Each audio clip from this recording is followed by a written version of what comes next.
Today we're going to learn how to do a catch stitch, which is an invisible stitch used for hems and cuffs.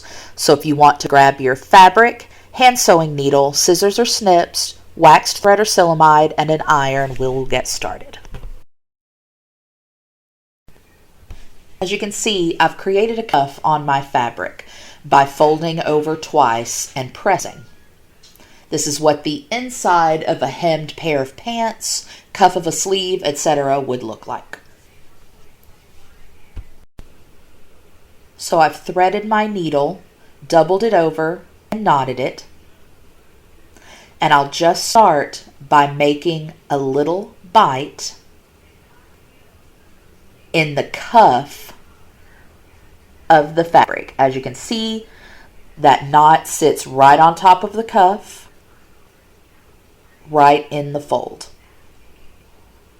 Then I'll come to the right approximately 3/4 of an inch to 1 inch and take a bite out of the top.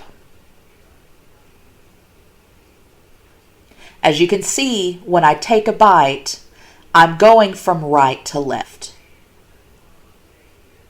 So it almost feels like you're stitching backward.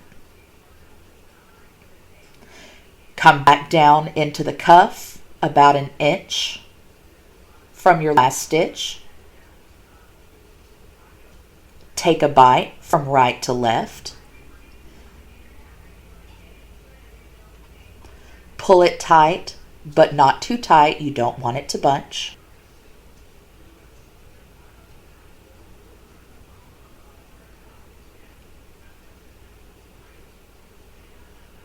Then 1 inch down into the top, a bite from right to left. You're essentially making a cross stitch, alternating between stitching into the cuff and into the main part of the garment.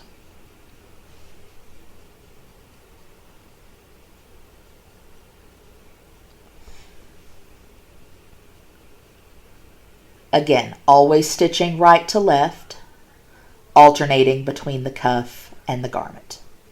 You'll go all the way down to the end, changing thread as necessary.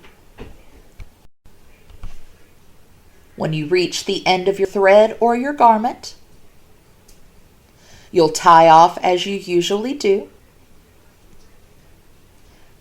by taking a small bite, then coming back through the loop. I always do it twice, but that's just me.